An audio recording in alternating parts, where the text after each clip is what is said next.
বন্ধুরা, হিন্দিতে একটি কাহাওয়াত আছে। আর কাহাওয়াতটা ঠিক এইরকম যে দুধ কা জ্বালা সাজবি ফুকফুক্কার পিতা হে।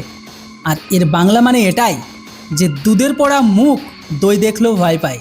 হ্যাঁ, আর ভারতীয় বিমান বাহিনী এই মুহূর্তে রাশিয়ার SU-57 বাহুবলী ফাইটার জেটের ব্যাপারে ঠিক এই নীতিই আপন করতে দেখা গেছে। কারণ দীর্ঘ প্রতীক্ষার পর অবশেষে ভারতীয় বিমান বাহিনীর রাশিয়ার SU-57 বাহুবলীর অফারের ওপর তাদের চূড়ান্ত জবাব দিয়ে দিয়েছে। এবং সবচেয়ে বড় খবর হলো ভারত এখন এই স্টেলথ ফাইটার জেটটি কেনার জন্য প্রস্তুতি নিতে দেখা যাচ্ছে। হ্যাঁ, আপনারা ঠিক শুনেছেন, রাশিয়া দীর্ঘ সময় ধরে ভারতকে ক্রমাগত বিভিন্ন অফার দিয়ে আসছিল।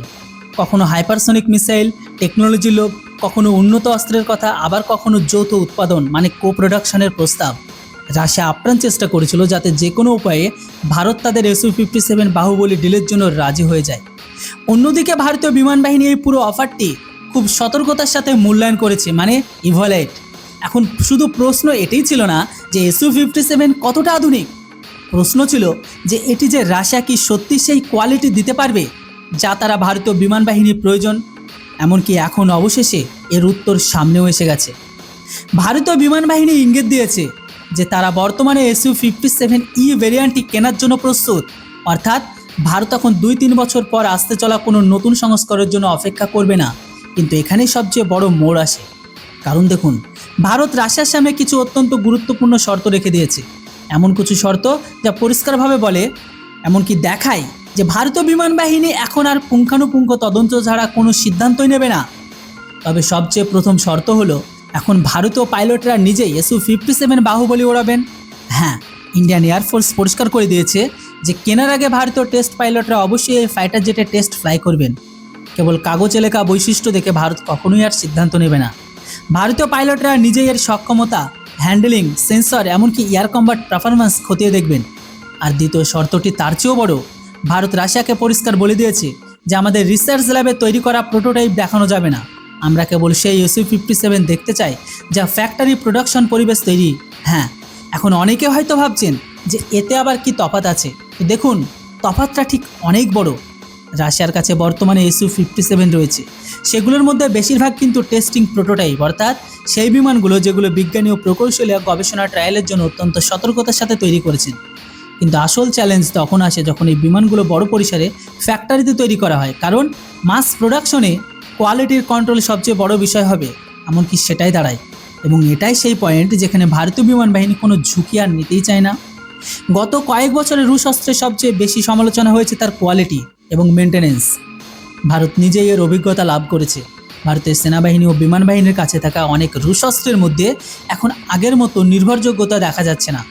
আগে যেসব সিস্টেমের সার্ভিসিং দীর্ঘ সময় পার করা হতো, এখন সেগুলো বেশিরভাগই খুব দ্রুত মেনটেনেন্সের প্রয়োজন পড়ে যাচ্ছে। আর এই কারণেই ভারত এখন আর শুধু বাহ্যিক রূপ দেখে প্রভাবিত হতে চায় না।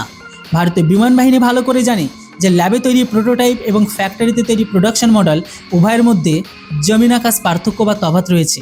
অর্থাৎ ভারত কেবল প্রদর্শনী সামগ্রী বা শোপিস বিমান দেখে কিনতে চায় না, ভারত আসলে কোয়ালিটি পিস দেখতে চায়। এবং সত্যি বলতে এই দাবি পুরোপুরি যুক্তিযুক্ত।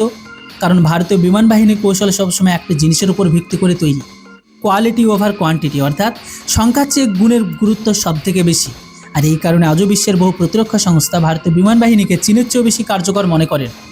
অথচ চীনের কাছে সংখ্যায় বেশি ফাইটার জেট, এমনকি চীনের নামের 5th জেনারেশনের J-20 মতো স্টেলথ এয়ারক্রাফট রয়েছে। এখন এখানে সবচেয়ে বড় প্রশ্ন হলো, রাশিয়া কি ভারতের এই শর্তগুলো মানবে? তো দেখুন, রাশিয়া যদি ভারতীয় পাইলটদের ফ্যাক্টরিতে তৈরি SU-57 টেস্টিংয়ের অনুমতি দেয়, তাহলে ভারতীয় টিম তার কোয়ালিটি নিয়ে সন্তুষ্ট হতে পারবে। এবং এই ডিল ভবিষ্যতে ভারতীয় বিমান বাহিনীর জন্য অত্যন্ত গুরুত্বপূর্ণ হতে পারে। কারণ ভারতে আগামী সময়ে একটি উন্নত স্টেলথ ফাইটার জেটের প্রয়োজন হবে এবং SU-57 বাহুবলী সেই শূন্যস্থান পূরণ করতে পারে। আর যতদিন না ভারতের নিজস্ব আমকা পুরোপুরি প্রস্তুত হচ্ছে, যদিও চূড়ান্ত সিদ্ধান্ত এখনও বাকি, তবে এটুকু নিশ্চিত যে এবার ভারত পুরোপুরি তদন্ত বাছাই যাচাই না করে কোনো প্রতিরক্ষা চুক্তি করতে যাচ্ছে না। কারণ ভারতীয় বিমান বাহিনী এখন কেবল অস্ত্র কেনে না, বরং ভরসা, বিশ্বাস, এমনকি আস্থা কেনে, এমনকি এর সাথে সাথে কোয়ালিটিও কেনে। তো বন্ধুরা, এবার আপনারা বলুন, ভারত বাহুবলী কেনার আগে যে সমস্ত জিনিসগুলো রাশিয়ার সামনে রেখেছে এটা কতটা সঠিক? এর উপর আপনাদের মূল্যবান মতামত অবশ্যই কমেন্ট বক্সে লিখে জানান। Thanks for watching. জয় হিন্দ, বন্দে মাতরম।